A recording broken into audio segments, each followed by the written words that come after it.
Hi, my name is John Ellis, and this is my mechanics presentation for Village Rights. Well, so to cover most of my mechanics, actually, I'm going to go ahead and turn the volume down on this so you guys can hear me. So I used a lot of interactable objects. I created a parent class so that way I could run the same code over and over again for all my children of the class through the player character. Speaking of which, here we have one. So once we get close enough, we can see the object is there, and then we can pick up the weapon. And then over here we have an upgrade that we can grab. Villagers here have another sword for me to help me kill the zombies, which will deal more damage. This one kills them in 2 hits, but the sword here gets them in 1. And then we also have the money bags here. So we basically, once I interact with it, I get a random amount of gold. For the enemy AIs, I have them just patrolling around, and then I decide to have them chase me indefinitely once they spot me. And then once they get close enough, their attack will trigger. They're actually constantly searching for an attack.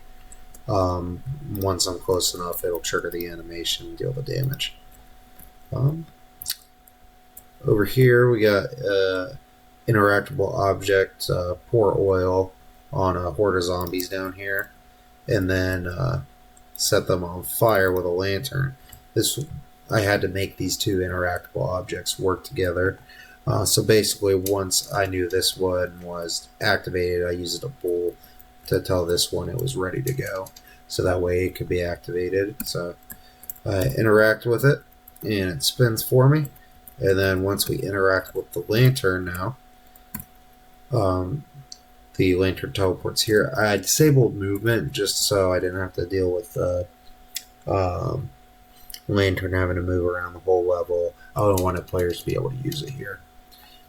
So then once we interact with it again, we go ahead and throw it on the zombies there, and it sets them all on fire and destroys the actors down there.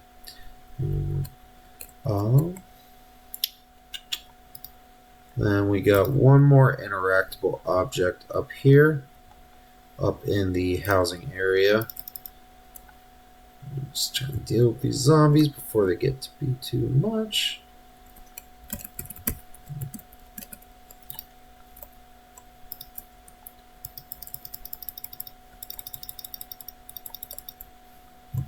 I think I got somebody over here. There we go. So then we have another object here. And then you see that press E there, knocks the wall over. So what I ended up doing for this timeline is I took the I had 3 actors here that were using the same skeletal mesh as my wall, and I used the wall to have 3 different skeletal meshes. So at the beginning of play, I got their location, which was right here, and then I destroyed them, and then I just used the timeline to follow the same exact location where they just fell. And then our last object or objective is the Lord's Son here. So once we talk to him, he's going to follow us to the end of the level, and now we can see down there we have the